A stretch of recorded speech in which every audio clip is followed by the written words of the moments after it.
Is your lead flow down? Whether you're a company owner, office staff, salesperson, or installer, you're a roofing rock star. We help you get more leads with custom SEO, Google Ads, and a pro website.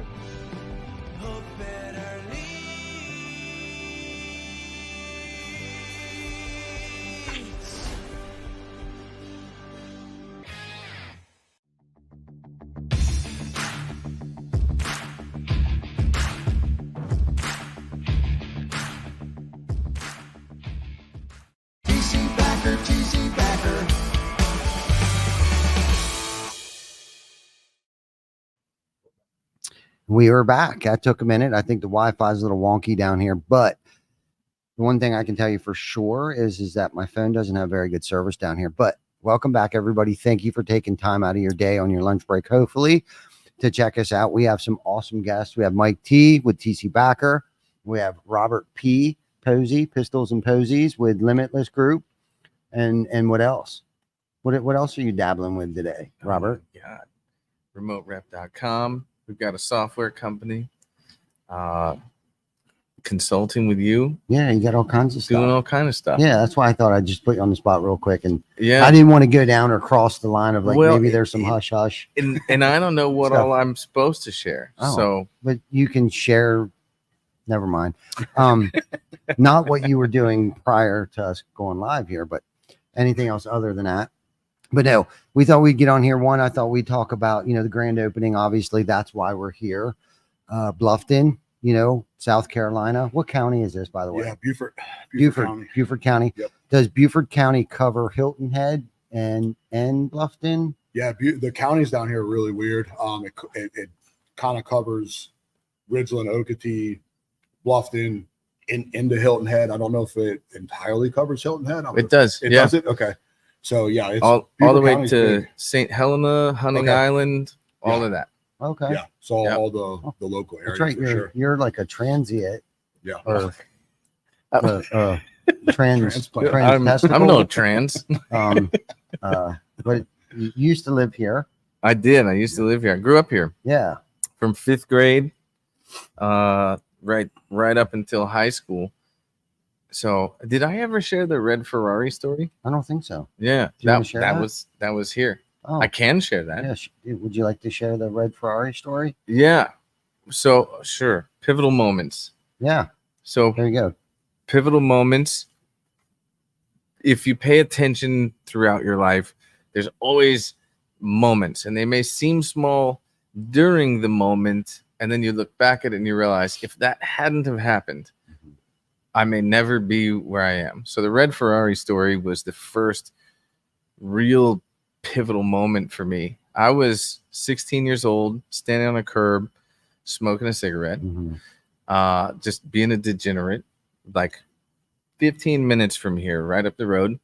And a guy pulls up in a red Ferrari, and there's a valet stand over here. I had nothing to do with it. I wasn't working. I was just full degenerate. The way he came around the back of his car, it looked like he was walking up to me.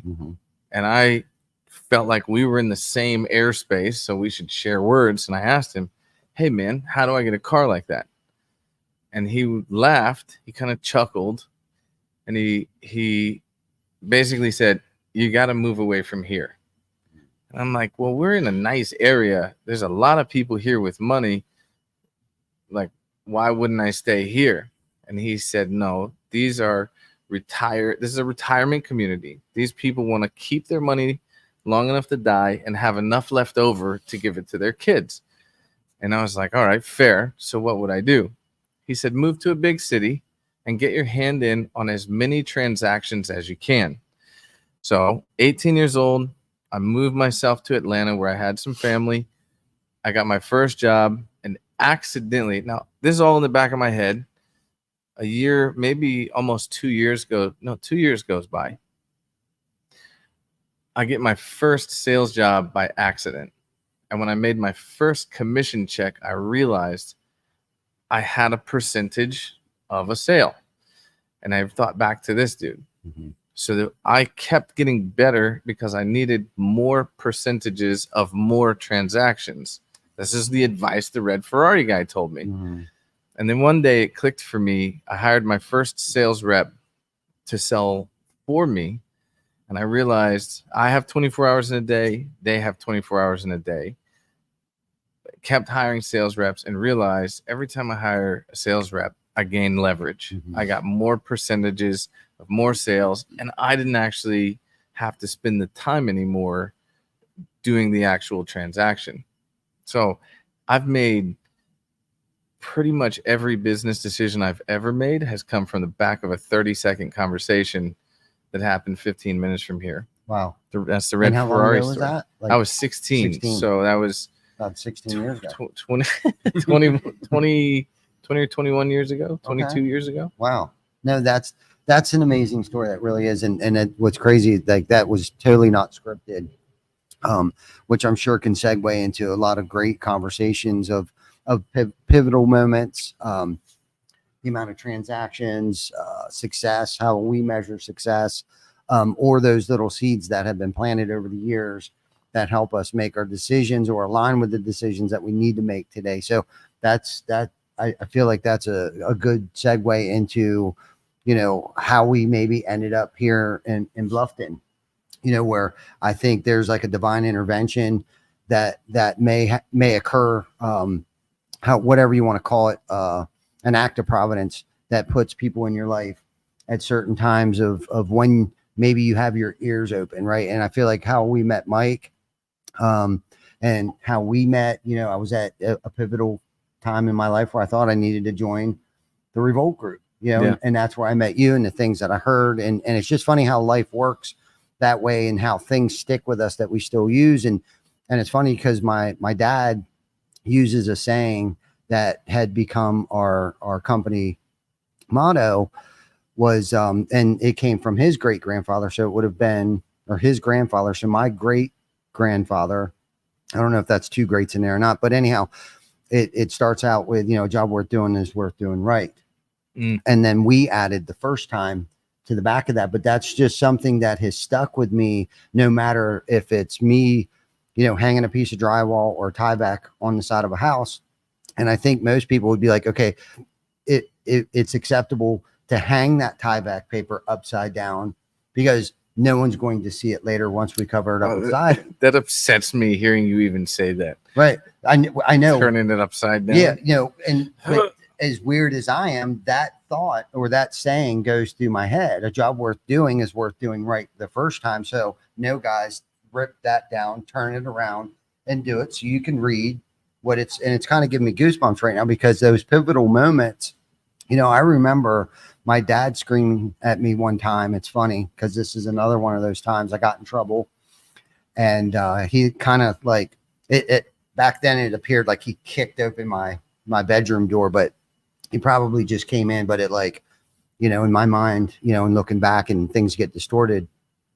But he was yelling at me. Literally, I remember him screaming at me. That's my name in the newspaper too, boy.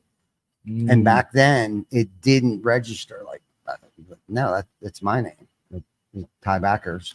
And you made the newspaper. Yes, a couple of times. And not for good things early on in my life. But there was one of those pivotal moments in my life where it's like, once I got older and started to mature, those little seeds that have been planted over time is what made me who I am. And it's funny because I've been doing like some research and studying, and you hear people say like you are the sum of, right? But I think what they're talking about is like the sum of those people that we're hanging around today, which is very important. Okay. But if you really think back to who we've become, right, is because of the sum of those that influenced us early on as well, whether it was school teachers, whether it was the dude with the red Ferrari. Like all of these influences have helped shape, or for better or worse, shape us into the individuals and created a paradigm, right? And for those of us that might know what a paradigm is, a paradigm, and not to get all woo-woo on us and stuff like that, but I did some research. What a paradigm actually is my perception and how I view things and how I see things, the picture that I see. And people talk about a paradigm shift, which is great, but I think what we need to do is take all those things that we've learned, right? And when we get older, we start to form our own opinions. And it could be about politics, it could be whatever, work ethic, it could be any of these things. But I don't think there should necessarily be a paradigm shift. I think the paradigm should get bigger, because I should also take what I've learned in the past, right? Maybe keep some and throw some away, and grow my perspective and how I see things, how I view things. I think that needs to grow.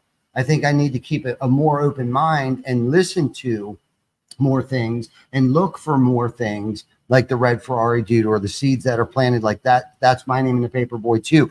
Or the job worth doing is worth doing right the first time, and carry those things because we know that they're conducive.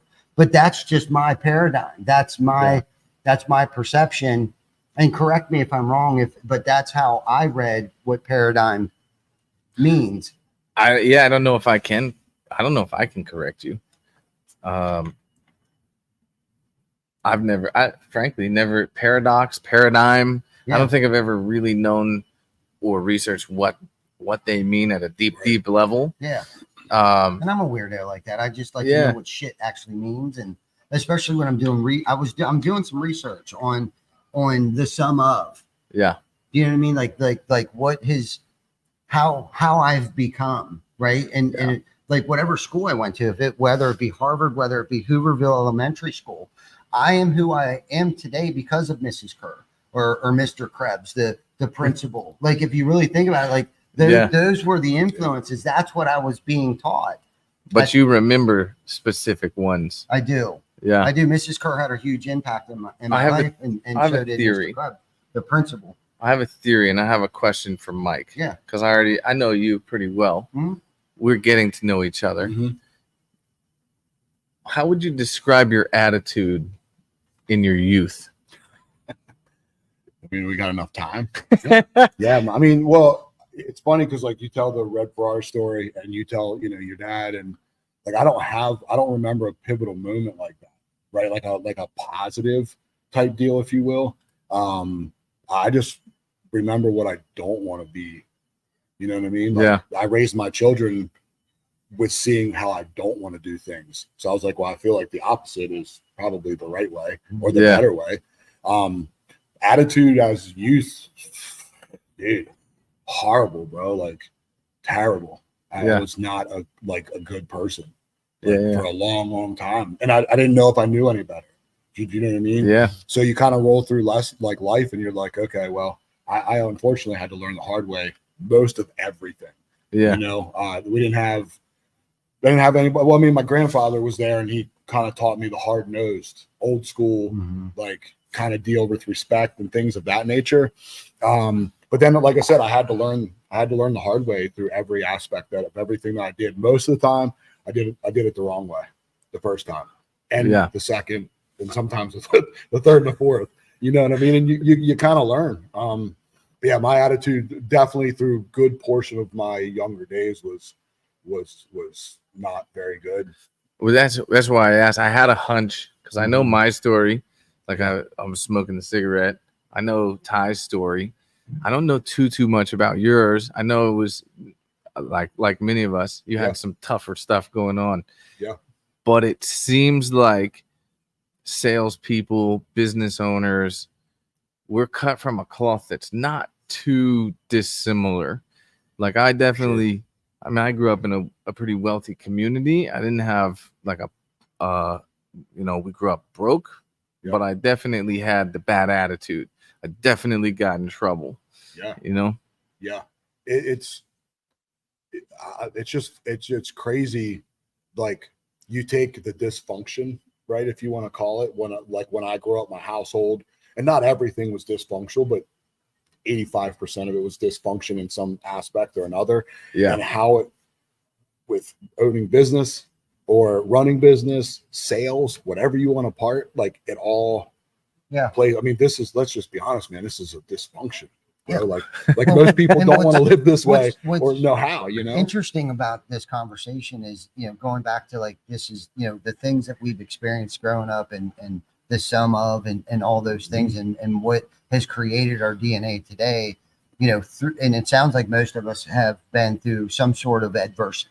Yeah. Okay. Whether it was self-inflicted adversity due to bad attitude, not all of us, necessarily came from a broken household. We may have had a good household, but there may have been something outside of the household that was, made us overcome, or sometimes some people don't overcome those adversities. But those of us that have been able to rise above that, I think you were touching on, like, cut from a different cloth. I think our threshold for pain can be much higher than most normal people outside entrepreneurship, outside of sales, outside of what we do. You know what I mean? Is kind of gives us like an unfair advantage because we've made it through that. And I say to myself on a normal basis that, like, there's been things that I've overcome, good and bad things, that I reflect upon when I'm facing something today. I say to myself, well, if I got through that, I can get through this. Yeah. And most recently for me was that scuba diving trip. That was something. And again, that was a part of, and this is where this sum of journey really started for me, where I really started this just a couple months ago, where I really started to dive into, like, those are the people I want to hang out with that think that scuba diving is no big deal. Yeah. Okay. Because they're at a whole different level than I'm at. Right. And they no longer. Wait.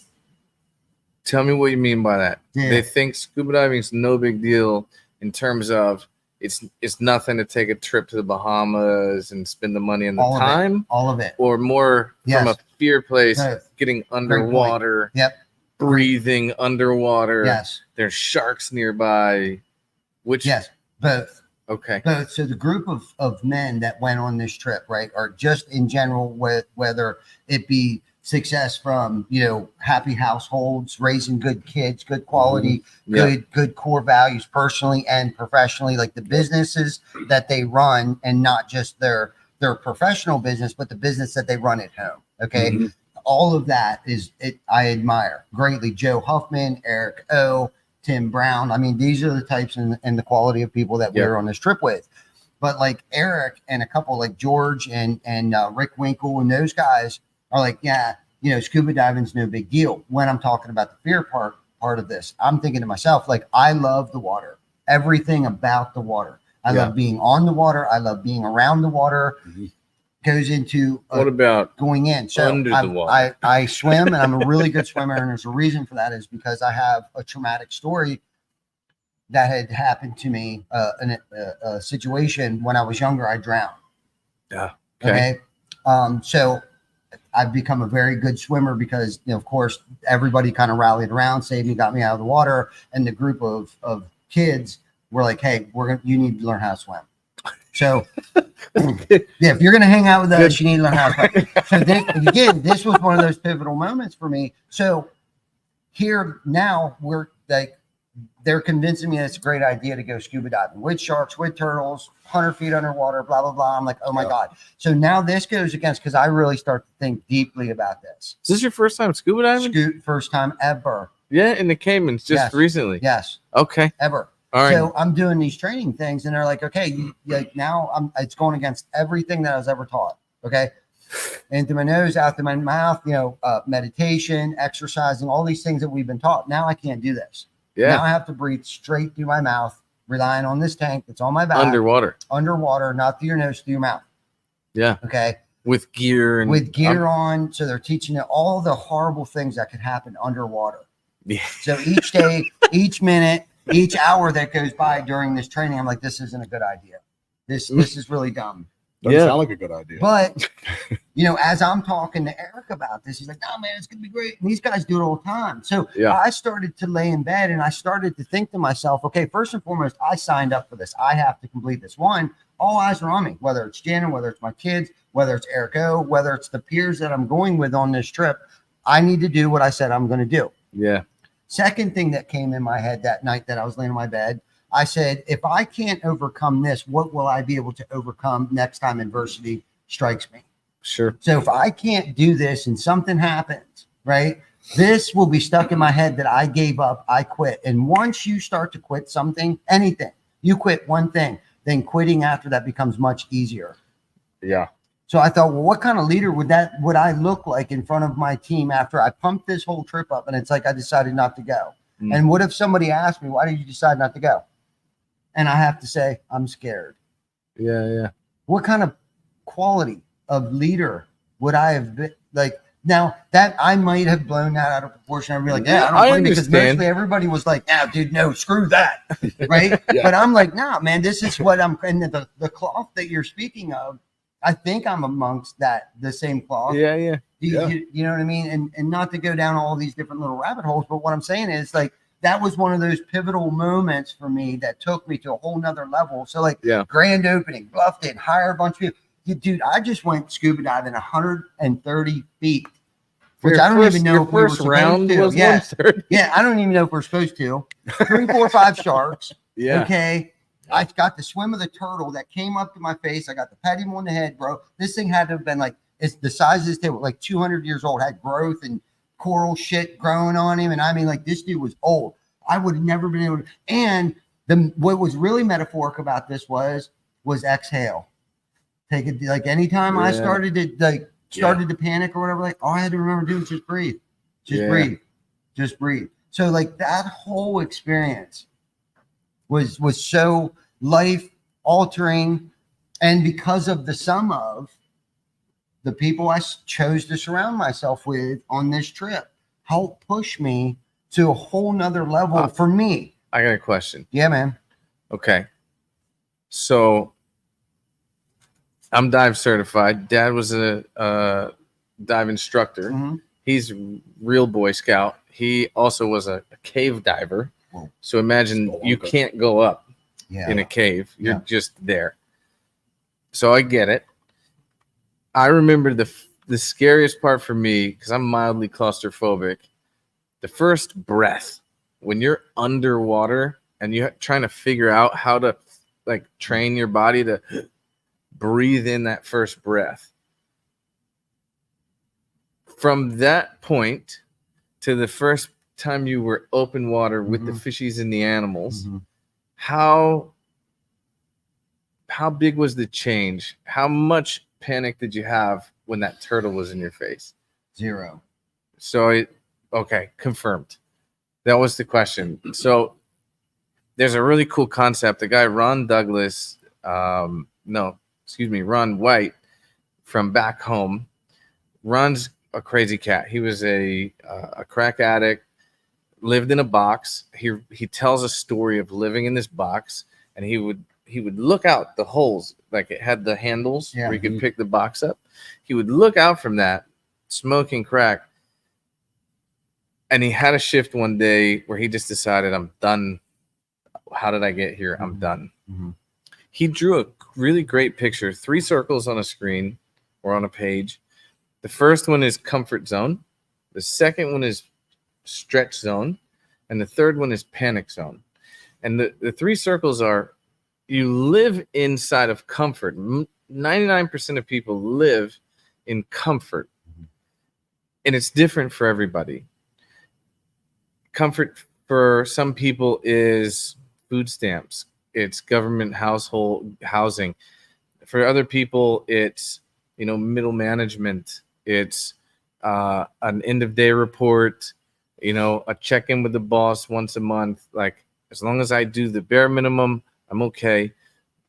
For other people, comfort is chaos. They're comfortable. They're the most comfortable when there is chaos around them. And then there's the stretch.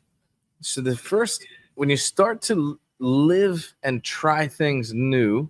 The most obvious example in scuba diving is that first breath, because it's scary. But as soon as you do the first one, the very next breath, you know you're capable of doing it. And it's immediately obvious. Your comfort zone, that circle just got a little bigger. And I think that cloth, at least for the three of us, and there's similarities. There's probably a mathematical equation, plus, minus, divided, multiplied, that made up who we are. And I don't think it's the end all. It's not the only answer, because there's definitely people who aren't cut from the same cloth who are also successful. For sure. But if your mathematical formula tallies up similarly to this, I think it's important to note that your comfort zone, all of those negative influences, you know, a dad who was tough on you, who kicked the door in, you know, maybe it is growing up poor. Maybe it is growing up with drugs in the house. Maybe it's growing up getting arrested. Maybe it's having making poor decisions and ending up in the newspaper, whatever it may be. That creates that discomfort, that stretch. And if you stretch enough as a young person, your normal, your comfort is not the same as other people's. I'll make one more point and then I'll shut up. But it's a lonely place to be sometimes when you live in a world where you've stretched and you've challenged yourself and you've researched and you've studied and you've gone and outworked and outstudied and outdone everybody around you. When you go to the barbecue and you're hanging out with people who are not entrepreneurial, they're not in sales, they haven't lived that tough life. Sometimes, you guys tell me, this is where I'll stop. Do you find it hard to relate to them? That's why I live in my house. And not like, it's hard. It's tough. It's tough because we go somewhere and like, I don't even know what to fucking talk to people about. Yeah. Like, because I want to talk about, I don't really care about politics and like, I don't really, I mean, I do to an extent, right? But not like, I don't care. Like, I want to talk about growth and like, how do I become better? And like, you know, and it's difficult to find those conversations. So like surrounding yourself with the right people is very important. But to your note, it becomes difficult. It definitely becomes difficult because I've never been very fake. I don't know how to pretend, you know what I mean? So like where my wife can have a conversation with anybody about anything. And I'm just like, I don't really care about football or baseball or the normal things. And sometimes it is tough. And it's hard for me to find those people to like, to have just normal friends, I guess, if you want to call it. That's what I was you know what I mean? Like find friends. We go to dinner and things like that, but I'm just like the guy that sits over here and like don't really say a whole lot. And you know, because I'm just not really into, I don't want to call it normal, but stuff that other people are into. You know what I mean? And they're not on your wavelength, right? They don't understand or think that way. And sometimes those conversations are different. Isn't that wild? And here's like a big one. When you're at like a kid's party and you're watching other dads like try to assemble something, and you're like, what are you guys doing? Get out of the way. Yeah, man. Like when you problem solve all day long, you're comfortable solving problems. You're comfortable in a little bit of chaos. Yeah. And it's when you see other people and they're arguing and bickering, and it's like, hold on, guys. It's almost like a kid, like a school project where somebody has to decide to be the leader of this thing. Yeah. Who's going to raise their hand first? Yeah. It's like herding. They're over there trying to herd cats. Yeah. And you're just like, hey. It's that. But it's crazy because you see that so often. Yeah. Like it's insane. Yeah, and I like the point that you brought up too. And you're right, it can be a lonely place to be because like Mike touched on, you know, even just to find friends or like-minded people, you know, outside of work. You know, and I think with some of the difficult thing is, you know, Mike and I did an interview today, you know, with somebody that, you know, we're trying to find somebody of the same mentality of like, you know, we just get shit done. What's my job description? Get shit done. Yeah. You know what I mean? I mean, obviously there's more involved with it, but like, No, that's the literal SOP. yeah. Seriously, just Get shit done. Yeah. You know what I mean? To find and surround ourselves around those people. Not everybody within an organization or family needs to be that way, because we also, because I run hot. Okay. Jana overheard me say something to somebody, and I was just rapid fire at this person. I caught myself and I slowed down a little bit, and I was like, I'm sorry, I run a little hot. And Jana kind of chuckled like, oh, right, hot. You know what I mean? And you know, and I have to realize too, not everybody is built like me. So, and I can't have my expectations for them to get shit done in the same amount of time. You know what I mean? So that's where patience, tolerance, and all that stuff comes into play. But my point is like, you know, if I, scan the room, and what I mean by that is like, if I scan the office, I couldn't have every single person in that office run as hot as I do. There needs to be compliments, right? Like they compliment me well. They're good at this. They're good at that. They can handle situations differently than I could, or they're smarter than me. You know what I mean? And I think that's where like good leadership comes into play, you know, not to have as, you know, a bunch of us, right? One, because we probably at some point in time start butting heads, but we also need that outside perspective too. Like Jana compliments me well. John Stauffer compliments me well. You know what I mean? Like where I have an imagination, he just makes it happen. Mm. You know what I mean? Like we need those people in our life. Yeah. But not to get off your point, you know, of it being lonely. You know, Jana, it's funny. Jana and I have talked about this quite often, because Jana is, I feel, has been cut from the same cloth as us, and she's always been my rock and biggest supporter, and just, you know, coming down here, like she's right with me. Like we drove, I don't know how many hours yesterday to like pick things up, and like she wasn't done either. You know what I mean? And thank goodness for that. You know, because, you know, and that's the thing too, our significant others, you know, they have to know what they signed up for. You know what I mean? Or compliment what it is that we're doing in order for us to function at the high level that we're at. But the lonely part of it is like we had some best friends, and you know, that didn't work out for one way or the, I don't know why.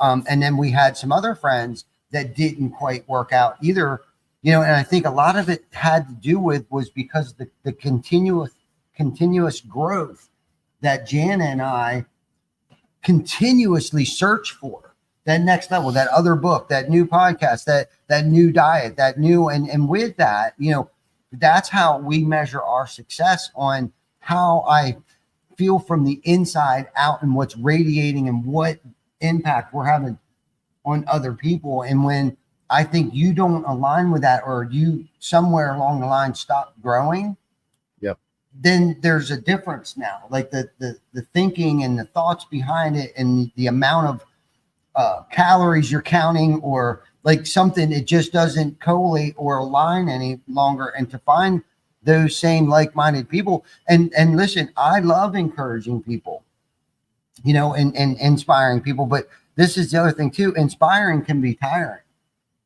Yeah. At times. Preach. You know what I mean? To continuously try to drag people along with you, you know, on this journey that we're on, it takes a certain breed of individual, you know what I mean? And work ethic. That's the thing too. It's like, dude, and I'm the one that always feels like I don't do enough. I'm not doing enough. And I can guarantee it, both of you and Vic, I think I've heard all of us in this room say that, like, man, I should be doing this. And it's like, you know, I felt guilty by sitting this morning trying to type that thing up and watching Robert's kids putting chairs together. Do you know what I mean? Because like I should be doing something, but it's kind of like, but I've learned to know that like sometimes I need my bandwidth over here. There's, you know, and we have a plan. We're all coming here Thursday, tomorrow morning, and it's going to be buttholes and elbows, you know, and not that we're not going to get the things today, but how cool is it that we know? Yeah, I know we're going to get this on. You want to know why I know we will? Because you think the same way I do, and yet you're here. Well, because there's no choice either. Yeah. Like there's no, it's like along those lines this week, I was like, all right, I have X today. Yeah. I have Y tomorrow. And this is what I'm focusing on today. Mhm. I was in Atlanta yesterday. Yeah. I'm dealing with that situation. I don't care what's going on here right now Mhm. because I found that will stress me out, and I'm not making headway in one thing. And you know what I mean? I was guilty because I didn't do enough while you were gone. Well, yeah.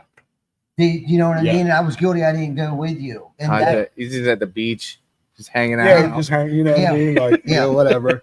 But it's the part, it's funny that we talk about this, and I keep in my head becoming comfortable in uncomfortable situations. Mhm. And as chaos, right? We thrive.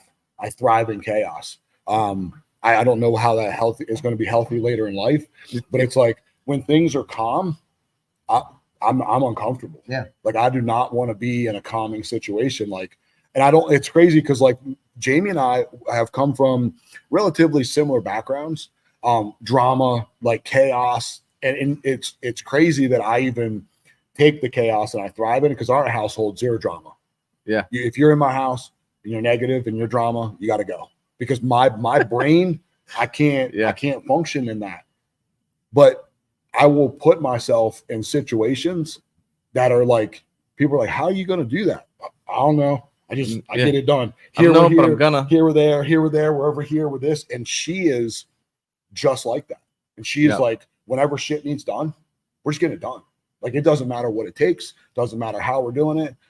We don't have any money on our bank account to pay our bills. What are we going to do?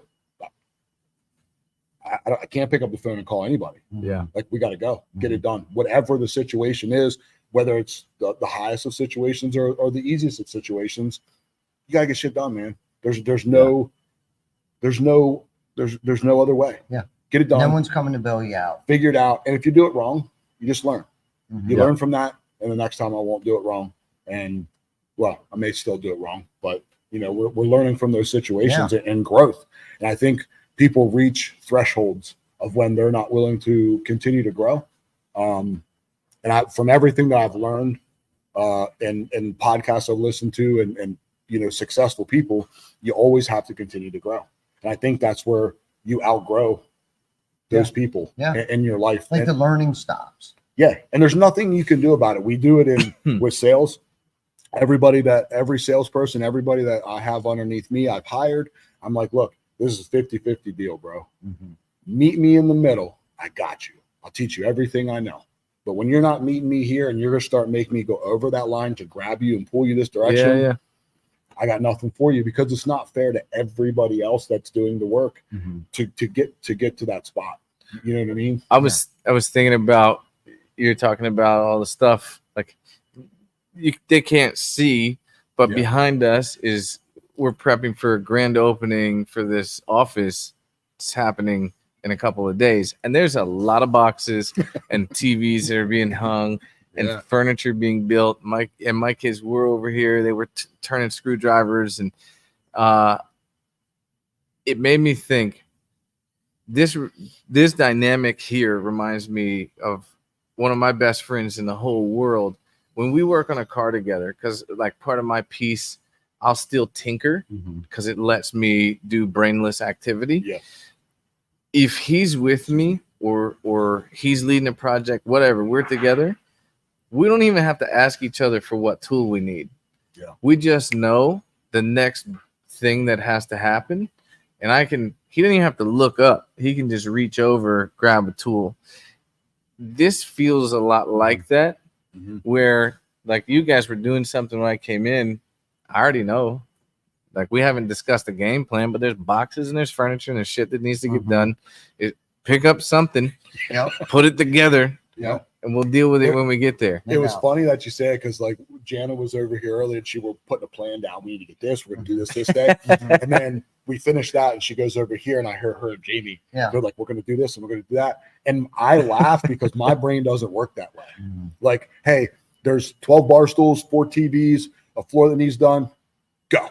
Who does what? I don't give a shit how it gets done or who does it. Like, let's just get it done. And then sometimes during the chaos, leaders will be like, okay, strategically, I need you to do this, whether it's because it's something we don't want to do, or just something that person may be better because we need to be over here doing that. But it's just at the end of the day, like, I had a guy that went into a leadership role, and he called me and he was like, "Hey, how do you do what you do?"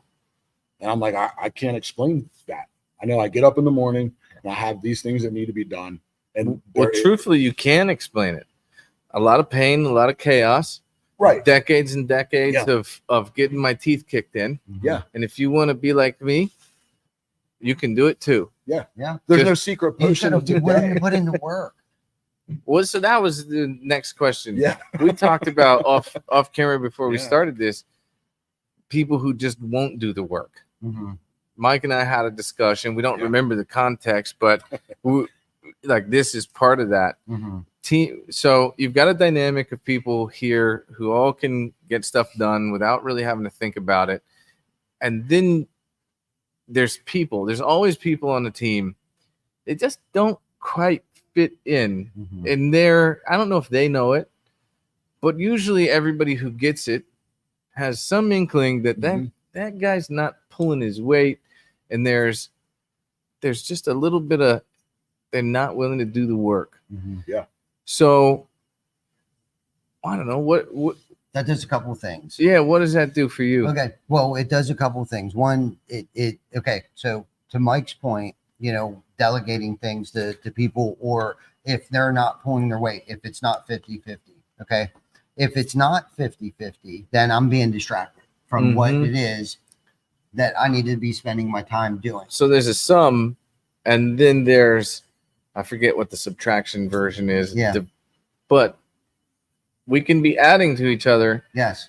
But you can also But be you're taking away. subtracting. Yes. Yeah. So you're taking away, okay, my energy from what it is that I'm supposed to be working on. But the other fold to that is like, I know that there's other things that my time is better well spent doing. So I need you guys to do this, right? And Yep. and it's not that I'm expecting you to do it, but like it's just it should come natural for you to know that I got to get this done so boss man can do whatever it is. But this is my part that I play in the team to get shit done. Yeah. And when there's a hitch in the get up like that, then we got to stop what we're doing, go over there, complete the bar stools.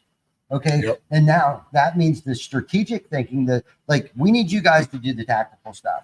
Yep. We're going to go over here. We're going to do the strategic stuff. We're going to think about this. We're going to come up with the SOPs, the KPIs, stack the boxes 6 high so they don't tip over. Like whatever thinking that is required, right? But if you don't surround yourself around people like Robert, when he walked in, all he had to do was scan the room, and be like, okay, we're putting shit together. Immediately. Yeah, that's why you're here. Yeah. You know what I mean? That's why you are the sum of this table sitting here. Because like even when I said to you, like we got a little team building thing going on. Okay. I know for a fact that all I got to do is give you the marker. You're going to go with it and you're going to feed right into whatever it is that I'm doing. I've seen him do it. Yep. I've seen him do it. And I've seen him on stages. I've seen him write shit down. So it's like, I didn't tell him what we're doing, but here's your whiteboard and here's the marker. I just need you to write a few words down on the board. No pressure, Robert. But and he needs to participate in this challenge with us. And I know it's such a good feeling, to be around people. But when there is that individual or individuals, okay, let's talk about the culture part of it. Well, if he's not doing it, then why should I do it? Yeah. And that is as strong as you are. That's as weak as you. That's as weak you are. That weakest individual, the weakest link, however you want to phrase that.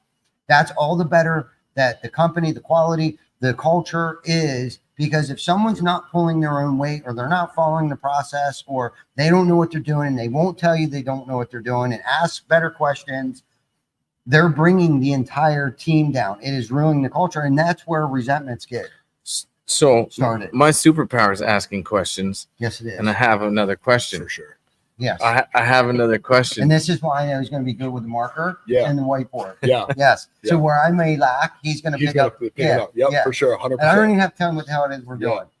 So here's where my mind's going for a question. We've talked about the sum, and now we've touched on people who aren't pulling their weight. They're not The subtraction of. they're taking away from the team. Yeah. Now, I want to hear from you guys, because I think you have a big audience of business owners and professionals who could use some introspection. They could use, they should be able to be thinking about, how can I use this for my teams? So when you have somebody who's subtracting, how do you make a decision to say, I think they can make it, and I should pour into them to guide them, pull them, push them, or they got to go? Where's that line in the sand for you guys? It's a difficult line. I think every scenario, like every situation is different, right? Like, I think sometimes you feel it right off the bat. You're just like, look, man, this is not, I can already tell this isn't going to work. They may not fit in right into what the culture, they may not fit into the deal. You can look at, I know you look at core values a lot. Let's look at core values. And I love, the book that I've listened to multiple times. And I love it. Like, are we aligning with what we're trying to do? And then you may have that person that aligns. And I think it might just be like, man, I fucking like you, dude.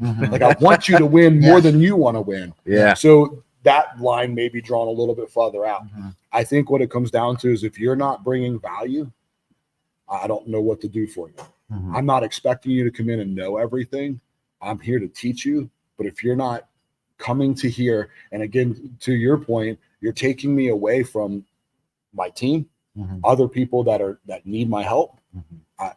It's my line is probably shorter. I'm not going to say than what it should be, but if you're not going to put it in and you're not going to meet me, you're taken away from the company and your teammates. And I just don't think that's playing. Like, we're not a team if you're taken away from me or from me helping the other team for us all to win. It's kind of selfish, if you will, in that aspect. For sure. I don't know. It might be selfish in some cases for you not to push that person out. If you're not 100%. Here, it's selfish for them to take away from your goals. And it's selfish for you not to go after yours. Or rather, like, you're letting your ego get in the way of your goals, which are for us. I know in this case, we have families, we have legacy, we have goals that we're trying to accomplish. There's a bit of selfishness when you let somebody else take away from your plans. Right. And it's crazy. We just went through a situation where I'm always one for helping people. Like, I've been through drug addiction. I've been through the nonsense, right? So when somebody's struggling, it's like, I feel like God put me in the situation and give me the opportunities to try to help people as much as I possibly can. My line is clear cut, bro. Like, I want to help you in every situation. We brought somebody into our house. Let's help. Let's help. My line is clear, bro, because now you've disrupted my issues, my family. If you're here and you're doing everything you need to do, I will definitely help you in those situations because I come from that. I know what that looks like, right? It's the same thing as sales. They're like in teams, you're not giving back. You're not trying. I'm very good at that kind of thing. Cut it out the door. You know what I mean? And sometimes those situations are very hard, but you take that not only in team building, but I think you have to take that into life. Like every aspect of life, because it plays a part in every aspect. Jamie is like, how do you most of my family, I cut the ties, man, because they just weren't doing the things. They weren't, they weren't bringing value, and I was trying to become better and, things of that nature. And I don't know why I become kind of good at it. But on the other side of that, if you're trying, dude, I got you. Arm around you. Let's go. We're going to win. And it sometimes it's very hard to, I know I do anyway. I look back and I'm like, man, did I do enough? Knowing damn well I did enough. But I always want to be sure, because I never want somebody to fail because of me. Because, hey, if I would have given just a little bit more, but there's that trick. That trick that you're just going to keep pouring and keep pouring and keep pouring. And I've done that in the past, like you said, with ego. You're not going to lose, man. I'm going to make sure you win. We can't do that the whole way. You know what I mean? That's a good point, with the ego thing. And I've struggled with this forever. Okay. I've kept people around entirely too long, professionally and personally. And I don't know if it was necessarily an ego thing, more maybe a fear thing. And I think a lot of it goes into, did I do enough? Right. You know, when I was younger, I'd let people go right away, and I didn't handle situations very well. I never looked for the solution.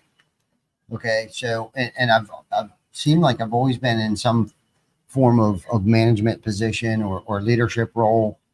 And I remember showing up on job sites and just like freaking out. Right. And like, why did you guys not get this wall done or something like that? Not even taking into consideration that, did I have enough equipment there? Did I have the right equipment there? Did they run short material? So I've learned to take a step back and like look for like, okay, what was it? Too windy, right? Was it too hot? Was it, you know what I mean? Like, because again, going back to, I would have gotten it done, but I can't set that expectation for other people. And I have, and it's made me look bad. So I've been on that end of things. I've been where when you try to work on it, you tend to, at least for me, my experience is where I went to the other extreme. Yeah. Where now I've become a doormat. Okay. Now I've become a doormat. I let people in my life that shouldn't have been in my space take up time, take up energy, resources, finances, all that stuff. Right. And, you know, and have kept people around entirely too long because I like them. Right. I'm basing a lot of this stuff has to do for me. I'm basing long-term results on my short-term emotions, which has screwed up more things than good over the time frame. And Robert, you and I had a conversation earlier, and it's like, okay, did we, because I always do this, I'm pointing the finger at you, but I got 3 pointing back. Was there KPIs put in place? Was there SOPs? Did we have core values? Because it's real easy to sit here and say, yeah, if you're not, and the gentleman we talked about yesterday made it super simple for me that I had to let go of my best friend, right? Lesson learned there. You know, it was one of the most difficult things I ever do, but it was also, it was one of the easiest things I had to do because back then we had a little plaque with 4 words on it: integrity, honesty, loyalty. And I can't remember what the last one was, but I set that strategically on the table and was like, listen, went down through the list of things that he didn't even explain why I was necessarily letting him go. But I was like, dude, you've crossed the line on every single one of these. So without having core values put in place, you're not putting the rails. You're not giving them the playground in which they can play in. You know what I mean? As long as you have that fence up and say, don't cross over these lines, it should make the decision making simpler. Now, if we follow it, that's a whole nother thing. And it's difficult because especially when your goal in life is legacy, leadership, and impact, right? So I think where I fail miserably at times is like, you know, if I'm letting this person go, there's going to be a negative. I think about that. Yeah. It's going to have a negative impact on their lives. They're going to lose their job. They're going to have to go home to and I take pride, and pride's not necessarily a good word. I take it to heart to provide a household, a new grocery getter. These things, when people roll up in the office, in the parking lot, and they got their new cars, they're buying houses, you know, and again, maybe that's my ego, but that's what makes my heart happy. But that's why I stick my feet on the floor every single morning and suit up and show up, regardless if I'm here or wherever I am. That's what drives me. My family, providing for, and I think of their family. And these things that I'm talking about are not what went through my mind when I was younger in a leadership position, because I didn't care about the consequences. That more so for me was my ego. Yeah. Back then. And today, I think I actually give a shit about people probably too much, but there's also that line that you got to draw. Like, we've poured into these people. Now it's ruining. That's the standard. Yeah. You know, now that's been pointed out to me. Like, that's our standard. So, am I okay with that? No, I'm not. How long have we been down this road with this individual or individuals or this department or this team or this process?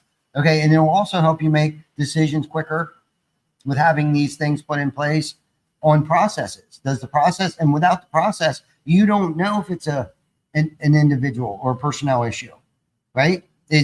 Was it lack of training? Was it incompetency? Or is it a process issue that needs tweak? Was there a gap that we missed? Was there a hole that needs to be filled? Without having and core values, they all correlate. You can't have core values without KPIs. You can't have SOPs without core values. Every single one of those things you need to have. And the older I get and the more mature I get, the more mature the business gets, I realize how much those three, you can't have core values without KPIs and or SOPs, and they should all interweave with each other. And that in a nutshell, and I'm not perfect at this, is how it should be done.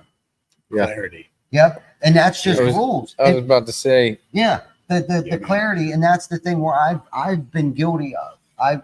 It's not easy. It's not easy to figure that out. And the only differences that I know is because I was part of an organization that had none of this. Yeah. Right. Yeah. And so, hey, if somebody came to me and said, hey, what do you do? I'm like, honestly, I don't fucking really know. Yeah. I'm not really sure what I do. You know, I'm not sure of the clarity, of the clarity of the vision. I know Posey talks about the vision all the time. Clarity. It is simple, but it is a key factor, because once the waters are muddy, it's just too many excuses. So let's draw an analogy here. I would say all of us here, and probably everyone listening, has been in a bad relationship at some point in their life. No. Right? Yeah, for sure. You go into a bad relationship, and while you're in it, you're hanging on to certain things. Maybe it can work. I'll try hard. But then when you get out of it, when you finally have enough, you have a lot of clarity and a lot of awareness about what I will never tolerate again. Yep. So I think, there's a book there's actually several books I want to write. One of them is, I don't have a title, but it's basically algebraic formulas for success. And then I'll break those into business. I'll break those into sales. I'll break them into lots of categories. But these formulas, what we're talking about, the blanks that need to be filled in, the values, the mathematical values, some of those are core values. Some of that is going to be expectations, clarity, awareness, self-respect.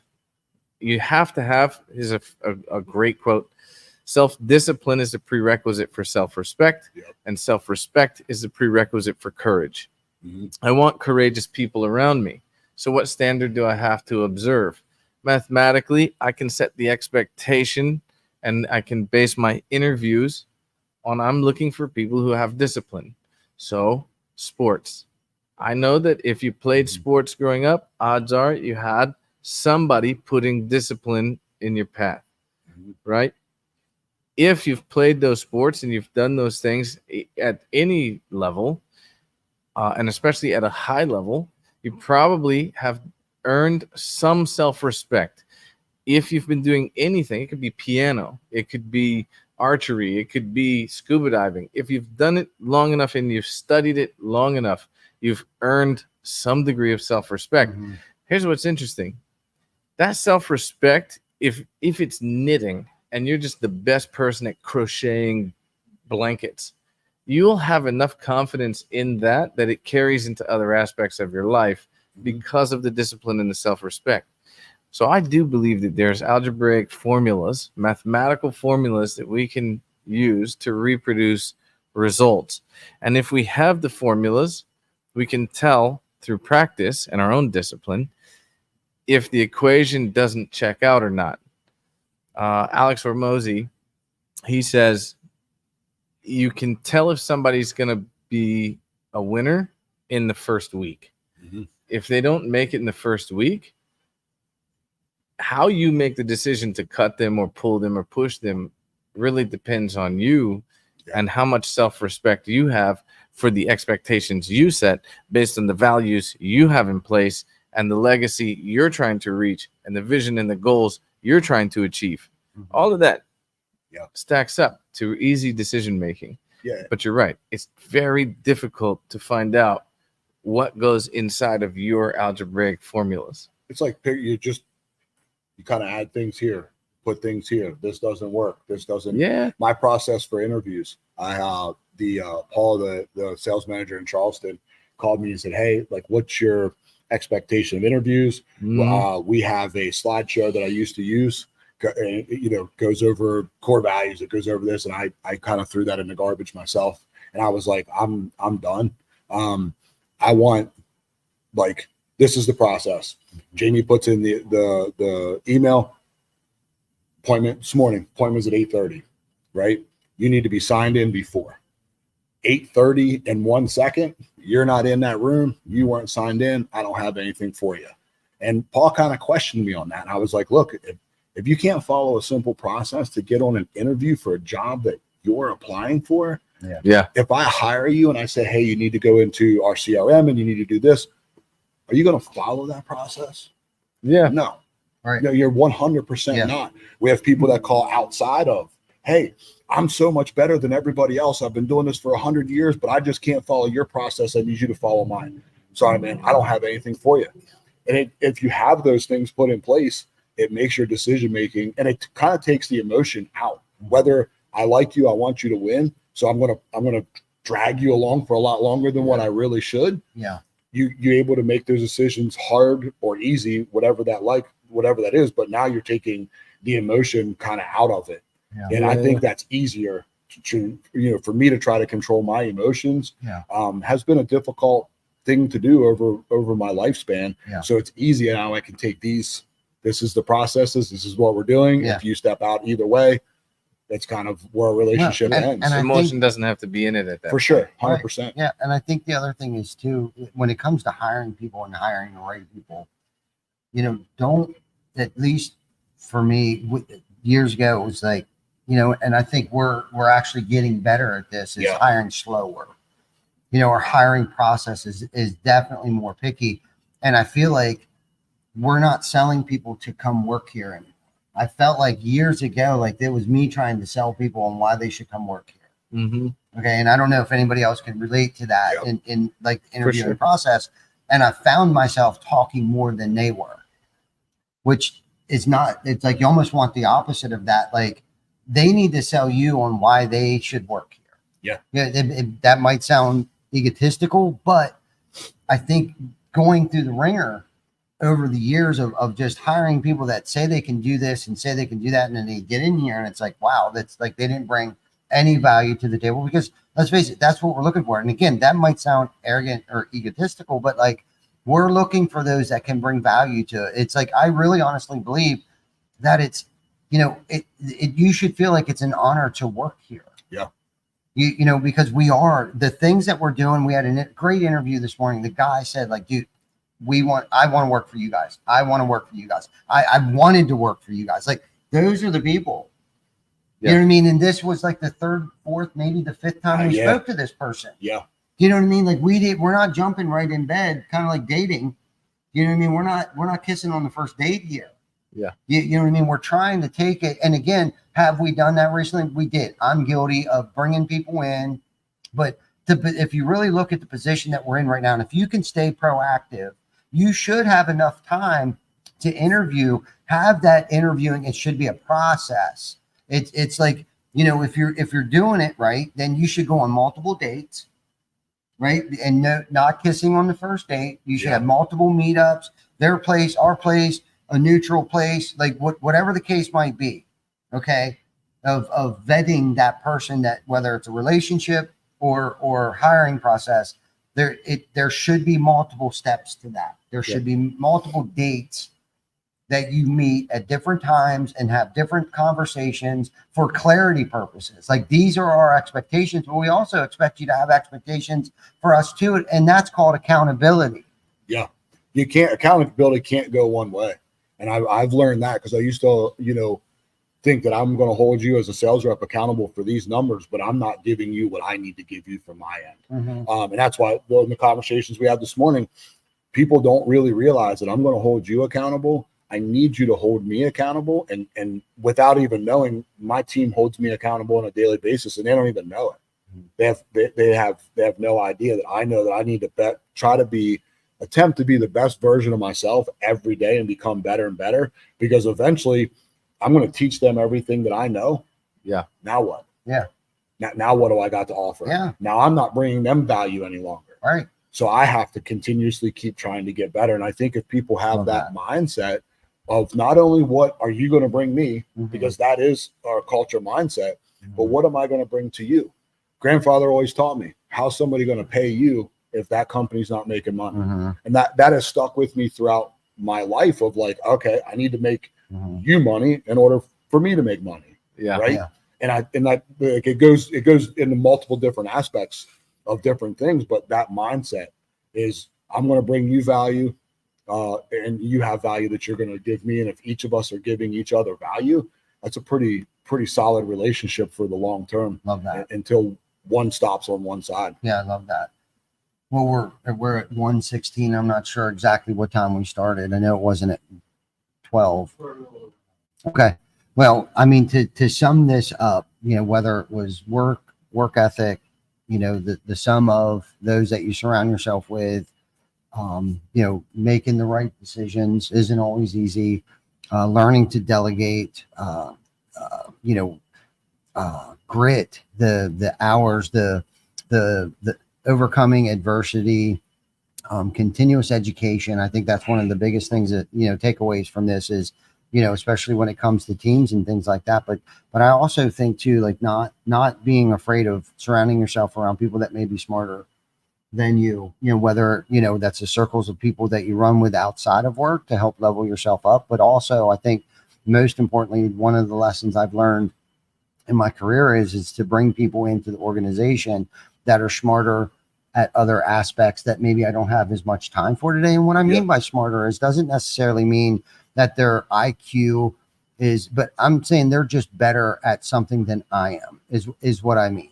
You know, they could be better at QuickBooks. Do I know QuickBooks? Yeah, I do, but I don't have all day long to enter accounts payable, the receivables, the, you know, things like that. Website design. I always bring up John Stauffer because, you know, why would I want to take 3 months to redesign our website when John can do it in 30 days, when there's better time for me to be spent, you know, on maybe higher level things that are for the betterment of the company. So if you're just now checking in with us, you know, please check this out on not Instagram, but maybe a reel or two on Instagram, but our YouTube page, Facebook, Spotify, Google, and Apple Play, because I really think that, you know, if you're in a managerial position, any kind of position, quite frankly, you're probably going to get something from this podcast. Is there anything that you guys want to close this out with, to maybe help sum this up, or just leave a nugget for, it doesn't even have to be on the topic. My one nugget to finish this off, what Mike's talking about from a leadership perspective, asking your team to be willing to hold you accountable is easier said than done. And I'll say why. Every human being is born with an ego. It's there to protect us and keep us alive. We don't have saber-toothed tigers anymore. We have different kind of modern threats. You know, money depleting in the bank account, that's a threat.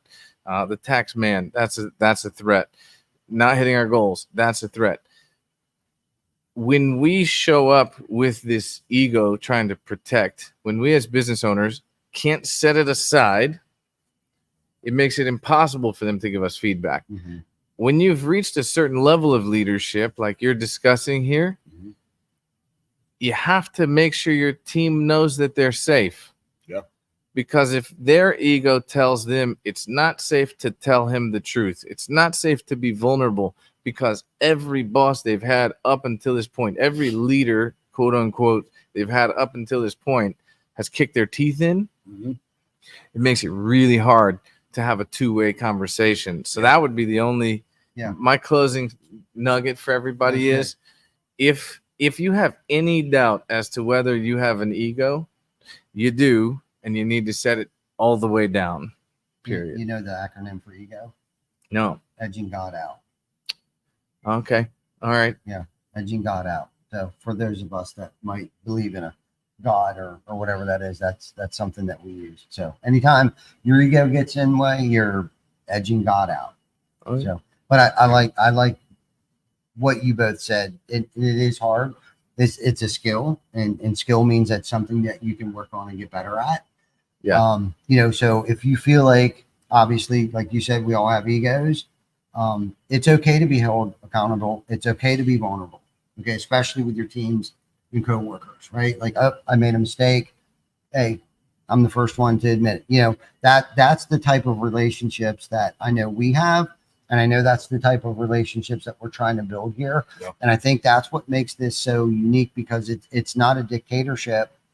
You know, and it's not, you know, the suggestions are open. The suggestion box is open.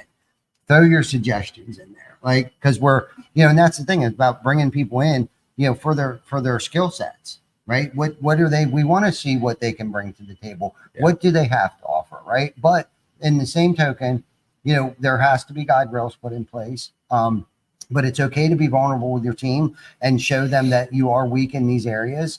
And that we both need to hold each other accountable in this, because without accountability, there's no progress. Right. And without progress, there's no growth. Okay. Yeah. And what, you know, can't be measured, can't be scaled. And that's exactly what we're trying to do. It's the impact that we're having on people's lives, the community, this community in particular here this week. And that's what makes this week so special, because whatever we've done at any other location or any other state, we plan on bringing that same theory, that same impact here, is to improve the quality of the community, to improve the quality of the lives of those that come work here, and to serve, right, those that work with us, and the community that we are in right now. We are here to serve and make this a better place than it was then when we found it. Not that there was anything wrong with it, but we can definitely improve it. I had to close that because Siri was recording me. I saw that. But anyhow, this has been such a great episode. Check us out on Spotify, Google, Apple, Facebook, and obviously YouTube. Put your comments in there. Don't forget to like, love, share this. And if you guys ever have any topics or questions, please put them in the comments or reach out to Mike, Robert, myself, Vic, or anyone else that's associated with this company. And we'll try to hit you up on those questions, answers, responses next week. So until then, you guys have a great Wednesday, because I know we are. Join us next week on Behind the ToolBelt from TC Backer Construction in Bluffton, South Carolina. Subscribe to our YouTube channel, Spotify, Apple Podcast, and Facebook page. Thanks for watching.